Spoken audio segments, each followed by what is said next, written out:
Hello बच्चों, welcome to the class. आज हम जो फर्स्ट टॉपिक कवर करने वाले हैं उसमें है कोलिनियरिटी कंडीशन।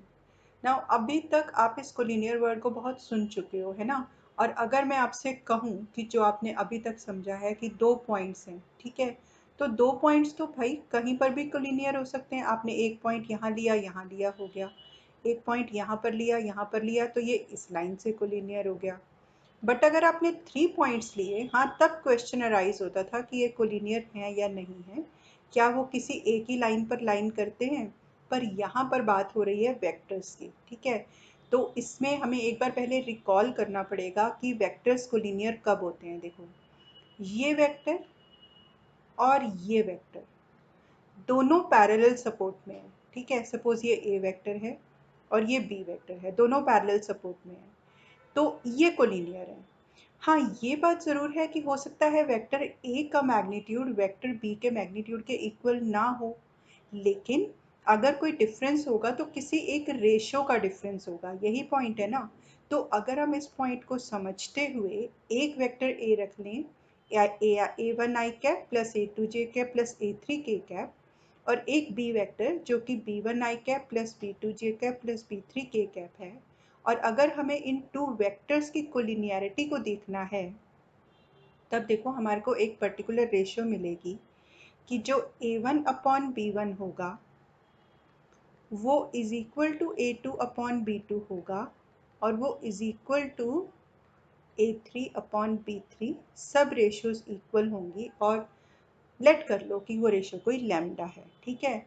ये तो वो दो वेक्टर्स की बात हो गई जो पैरेलल सपोर्ट में है, तो उनकी रेशियो इक्वल होगी। ओके।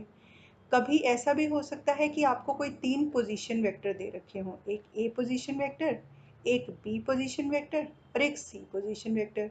और अब आपने इन पोजीशन वेक्टर्स के थ्रू पता लगाना है कि ये पॉइंट्स ए बी और सी कोलिनियर हैं या कोलिनियर नहीं हैं।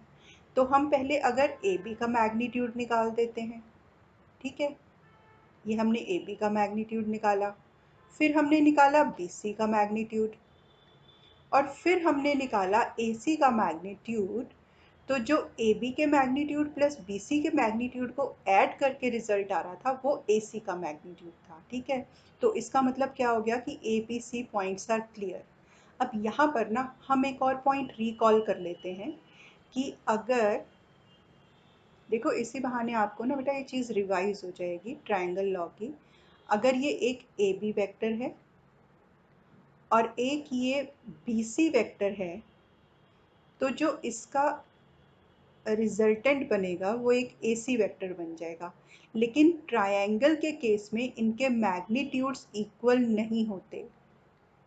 AB प्लस BC का देखो sum of two sides is always greater than third side. तो वहाँ पर ये कंडीशन नहीं लगेगी, ठीक है। इसलिए हम यहाँ पर इसको कैसे डिस्टिंग्विश कर पा रहे हैं कि अगर दो पोजिशन मैग्नीट्यूड्स जो हैं थर्ड के इक्वल है मैग्नीट्यूड के, तो those points are said to be collinear. Fine. अच्छा, अब आप इसको ऐसे भी देखो, जैसे यहाँ तो ना मुझे ए बी सी तीनों पॉइंट्स एक ही लाइन के ऊपर मिल गए थे, पर हो सकता है वो कुछ आपको ऐसे शो करे, एक वेक्टर है आपके पास ए बी और दूसरा ना यहाँ पर बना दे पैरेलल बी सी। तो क्योंकि ये पॉइंट इसके अंदर कॉमन है, तो हम फ्री वेक्टर्स में डील कर रहे हैं, तो आप इसको ना यहाँ पर ऐसे उठाकर रख भी सकते हो, ठीक है, और फिर सेम रूल अप्लाई कर सकते हो। फाइन। ना एक क्वेश्चन हम कोलिनियरिटी कंडीशन का लेते हैं। देखो, आपको यहाँ पर ना ए और बी दो वेक्टर्स दे रखे हैं और उनके पॉइंट्स दे रखे हैं, ठीक है। ये ऐसे भी तो हो सकता है ना बेटा, a vector is equal to 0 i cap plus 3j cap plus 1 k cap, जिसमें ये a1 हो जाएगा, ये a2 और ये a3। सिमिलरली आप बी वेक्टर को कैसे लिख सकते हो, 0 i cap plus 6j cap plus 2k cap. तो इसमें ये हो गया B1, B2 और B3, ठीक है। अब अगर ये कोलिनियर हैं तो A vector is equal to lambda B vector है, या आप ये भी कह सकते हो कि A वेक्टर और B वेक्टर की रेशियो हमेशा लैम्डा आएगी, एक ही बात है। इसको लिखो चाहे इसको लिखो, तो मैं इसको लिख रही हूँ, पहले मैं a1/b1 निकालती हूँ, है ना, वो 0/0 है। फिर मैंने a2/b2 निकाला, वो मेरे पास क्या है 3/6 इज इक्वल टू 1/2। इसको भी तो मैं 1/2 लिख ही सकती हूँ ना, किसी से भी मल्टीप्लाई करो, ज़ीरो तो रहना ही है। फिर मैंने a3/b3 निकाला, वो भी मेरे पास 1/2 आ रहा है। तो यानी कि a1/a2 is equal to b1/b2 is equal to c1/c2, सभी मेरे पास 1/2 आ रहे हैं, जो कि यहाँ लैम्डा की तरह एक्ट कर रहा है। That means these points are collinear। Okay, अच्छा अब देखो, ये कोप्लेनरिटी का एग्जाम्पल तो हो गया हमारा रेशो वाइज, ठीक है। अब एक एग्जाम्पल हम देखते हैं जिसमें हमारे को मैग्नीट्यूड को यूज़ करके उसको चेक करना है। तो ए, बी और सी के पोजीशन वेक्टर्स मेरे पास दे रखे हैं, और मुझे चेक करना है कि ये जो तीनों पोजीशन वेक्टर्स हैं ये एक लाइन पर लाई करते हैं या नहीं है। उसके पहले मुझे इन पोजीशन वेक्टर्स से ए बी, ए सी और बी सी वेक्टर बनाना पड़ेगा, करेक्ट। तो पहले मैं बना रही हूँ a b vector. A b vector बनाने के लिए मुझे क्या करना पड़ेगा, पहले position vector of b minus position vector of a लेना पड़ेगा। तो यहाँ मैंने बी वेक्टर और यहाँ पर ए वेक्टर ले लिया है।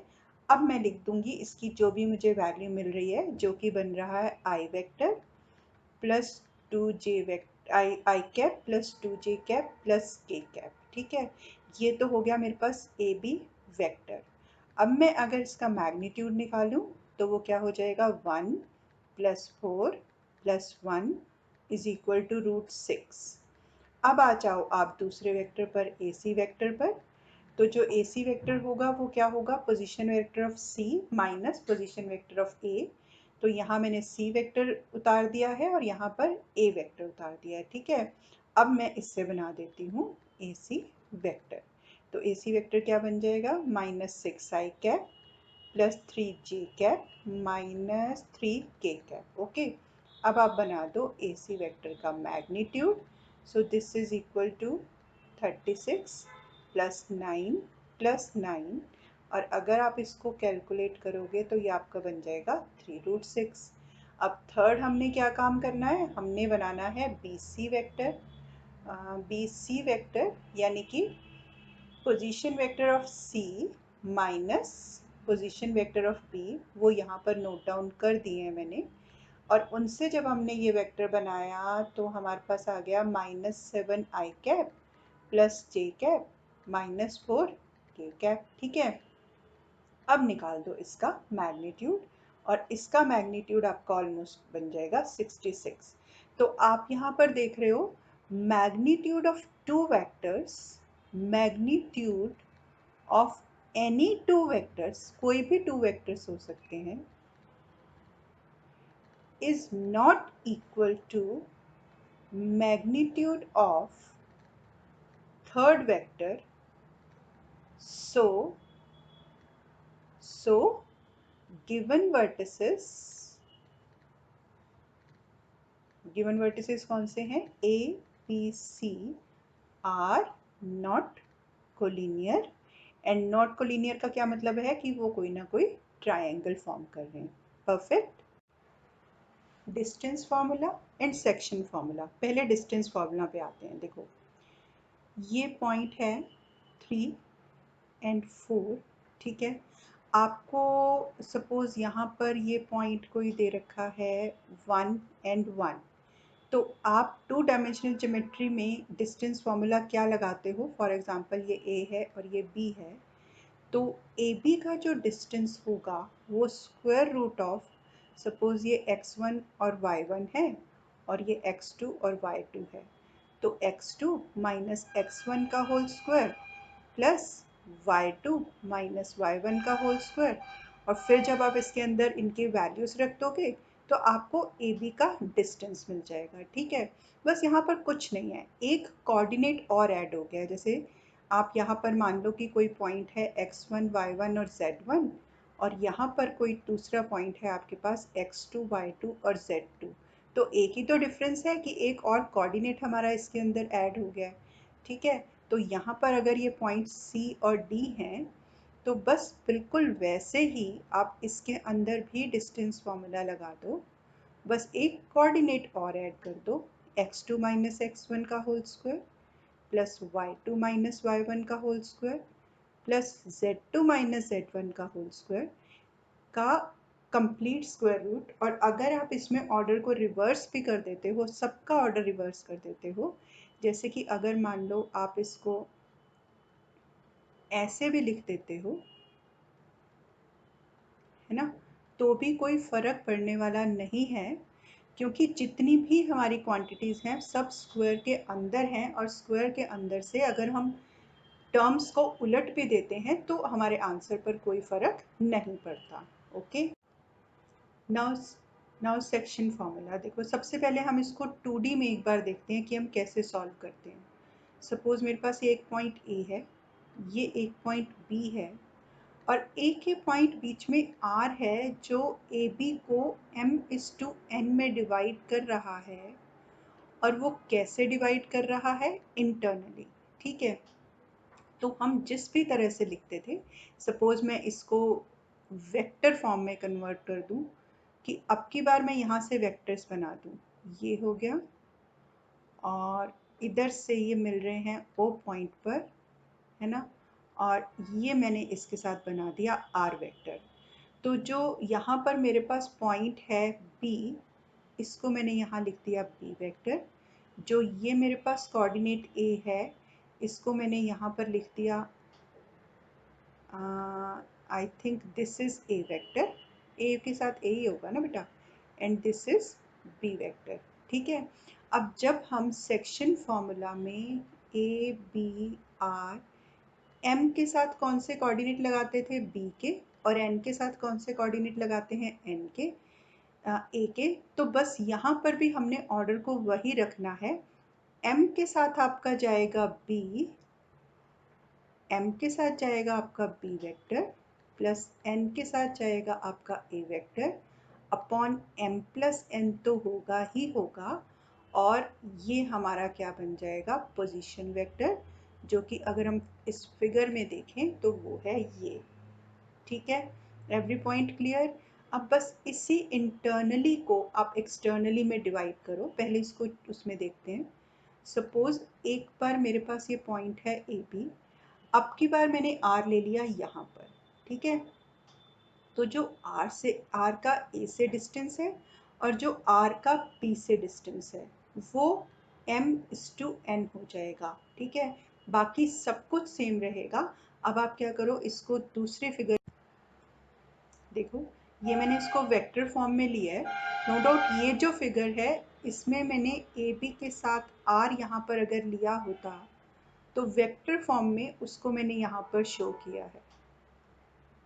ठीक है, देखो ए बी और आर, तो बी के साथ जो आर का डिस्टेंस है वो n काउंट किया, और ए के साथ जो आर का डिस्टेंस है वो m काउंट किया, और बिल्कुल ऊपर वाली फिगर की तरह ही ओ बी को बी वेक्टर माना, ओ ए को ए वेक्टर और ओ आर को आर वेक्टर। तो अगर ये आर वेक्टर इसको एक्सटर्नली डिवाइड कर रहा है तो हो जाएगा m of b vector minus n of a vector upon m minus a। हो सकता है ये आपको b वेक्टर या a vector as it is दे रखा हो, और हो सकता है आपको यहाँ पर वेक्टर्स की प्रॉपर वैल्यूज भी दे रखी हो। फॉर एग्जाम्पल इस तरह से भी दे रखा हो, कुछ भी वैल्यू हो सकती है, एनीथिंग। तो आप यहाँ पर उनकी वैल्यूज लगा दोगे, लेकिन अगर उन्होंने आपको वेक्टर फॉर्म में दिया है तो आप एज इट इज उनके लिख दोगे vector. Okay okay, next part, coplanarity of three vectors. देखो सपोज मुझे यहाँ पर तीन वेक्टर्स दे रखे हैं, ए वेक्टर, बी वेक्टर और सी वेक्टर। नाउ कोप्लेनरिटी का क्या मतलब है? मतलब कि मेरे पास कोई एक प्लेन है, तो ए वेक्टर भी इसी पर लाई करता है, बी वेक्टर भी इसी पर लाई करता है, और सी वेक्टर भी इसी पर लाई करता है। ठीक है, तो that is why they are known as coplanar vector. But the point is कि अगर मुझे कोई तीन वेक्टर्स दे रखे हैं, तो मुझे कैसे पता चलेगा कि वो जो वेक्टर्स हैं वो कोप्लेनर हैं? सिंपली आपने उनकी वैल्यू ऑफ डिटर्मिनेंट निकाल देनी है, b1 b2 b3 c1 c2 c3। और जब आप इनकी वैल्यू ऑफ डिटर्मिनेंट निकालोगे तो वो आपकी ज़ीरो आ जाएगी। So this is the condition, अगर ये इज इक्वल टू ज़ीरो आ जाती है तो vectors are said to be, vectors are said to be coplanar. ठीक है, एक तो ये हो गई। अब आप ये देखो, सब एक और चीज़ देख लो इसमें। एक ये पॉइंट O है, ठीक है, ये पॉइंट C है, ये पॉइंट B है और ये पॉइंट A है। और इसको मैंने वेक्टर का नाम दे दिया A, इसको वेक्टर का नाम दे दिया B और इसको वेक्टर का नाम दे दिया C। अब आप सपोज करो कि A वेक्टर और B वेक्टर जो है ना, वो तो नॉन कोप्लेनर है, कोप्लेनर नहीं, नॉन कोप्लेनर है। और उसमें हमें ए वेक्टर और बी वेक्टर और सी वेक्टर को कोप्लेनर बनाना है। ठीक है, तो हम क्या करेंगे इस केस में, c vector is equal to x times a vector plus y times b vector करेंगे, जिसमें एक्स और वाई स्केलर होंगे। और ऐसा करने से हमारे को जो तीन वेक्टर्स मिल जाएंगे वो हमारे पास आ जाएंगे कोप्लेनर। अच्छा, अभी तो ना आपको ये डिटर्मिनेंट वाला कॉन्सेप्ट तो बड़े अच्छे से समझ में आ रहा होगा कि इज इक्वल टू ज़ीरो किया तो कोप्लेनर हो गए।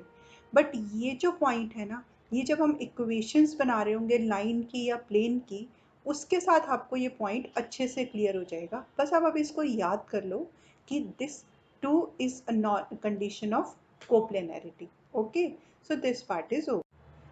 अब ऐसा करते हैं, सेक्शन फॉर्मूला को अच्छे से समझने के लिए ना, अगर हम एक एग्जाम्पल कर लेंगे तो आप इसको बहुत अच्छे से अंडरस्टैंड कर पाओगे। देखो, पहले क्वेश्चन को ध्यान से पढ़ो। आपको एक पोजीशन वेक्टर R निकालना है जो लाइन जिसपे 2 पॉइंट्स हैं P एंड Q और जिनके पोजीशन वेक्टर्स हैं OP एंड OQ, जो कि उसको डिवाइड कर रहे हैं इंटरनली भी और एक्सटर्नली भी 1:2 की रेशियो में। ठीक है, तो जो फर्स्ट फिगर मैंने बनाई है वो आपके पास मैंने बनाई इंटरनली की। देखो, R पॉइंट उसको डिवाइड कर रहा था P और Q पॉइंट को। ठीक है, तो OP वेक्टर आपको क्या दे रखा है, 2a प्लस बी, और OQ वेक्टर आपको क्या दे रखा है, a माइनस 2b।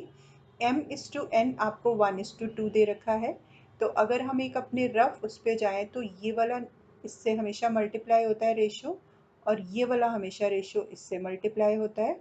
ओके, तो सबसे पहले हम लिख लेते हैं इसका फॉर्मूला, कि जो हमारे पास OR वेक्टर बनेगा वो हो जाएगा m of b vector plus n of a। यहाँ पर बेटे b और a दूसरे हैं तो हम इनको चलो ऐसे लिख लेते हैं, अपॉन फिर मेरे पास क्या होगा, m प्लस n। ठीक है, तो बस इनकी वैल्यूज को पुट कर दो, 2 इंटू, सीक्वेंस अगर हमारा उल्टा हो भी जाए तो कोई फ़र्क नहीं पड़ता, plus 1 into a minus 2b upon m plus n। मेरे पास क्या हो गया है, पूरा का पूरा 3, 2 प्लस 1। ठीक है, बस आप इसको कैलकुलेट करो तो ये आपके पास आ जाएगा 5 ऑफ a वेक्टर अपॉन 3। तो OR का जो मेरे पास वैल्यू है वो है 5a वेक्टर अपॉन 3। ठीक है, अब यही उसको कर रहा है एक्सटर्नली डिवाइड। तो बस आपने एक ही काम क्या करना है कि बीच में डाल देना है माइनस साइन, और कुछ तो चेंज होने वाला है ही नहीं, बस क्योंकि फॉर्मूला में हमारे पास यहाँ पर है नेगेटिव साइन अपॉन 3, तो एज इट इज ना। अब ये m माइनस n हो जाएगा, है ना, तो वो 1 हो जाएगा। बस आप इसको कैलकुलेट करो और ये आपको मिल जाएगा 3a प्लस 4b। इसका मतलब अगर एक्सटर्नली डिवाइड करता है ये वेक्टर, तो इस वेक्टर को कुछ इस वैल्यू को होना चाहिए, और अगर ये इंटरनली डिवाइड करता है तो इस वेक्टर को कुछ इस वैल्यू का होना चाहिए। ठीक है, so I think now it's clear कि अगर हमारे को सेक्शन का फॉर्मूला का क्वेश्चन आता है तो हमको उसमें कैसे पुट करना है। ये आपको प्रॉपर वेक्टर्स भी दे रखे हो सकते हैं, जिस भी फॉर्म में दे रखे हो, बस आपको सिंपली इस फॉर्मूला को करना है अप्लाई। ओके, अब देखो एक क्वेश्चन हम कोप्लेनरिटी का भी कर लेते हैं। आपको यहाँ पर ए बी सी और 3 वेक्टर्स दिए हुए हैं और उसने कहा है कि आप चेक करो कि ये कोप्लेनर है कि नहीं। ठीक है, तो ये जो ए वेक्टर बना हुआ है ना, इसके पॉइंट्स क्या हैं, 1 1 और 1, इसके हैं 1 3 एंड 1, और इसके हैं 2 2 एंड 2। तो सिंपली हमें क्या करना है, इसकी वैल्यूज़ को डालना है डिटर्मिनेंट में, और अब आप इसको करोगे कैलकुलेट तो आपकी वैल्यू आएगी 1 इंटू, इसको आप कैलकुलेट करोगे तो आपकी वैल्यू आ जाएगी 0, और अगर 0 आ जाएगी तो हम कहेंगे since this value is equal to 0, so these 3 vectors are coplanar. Perfect. So I think अगर हम एग्जाम्पल्स ले लेते हैं तो हमें कॉन्सेप्ट ज़्यादा अच्छे से क्लियर होता है। ठीक है, सो इट्स डन।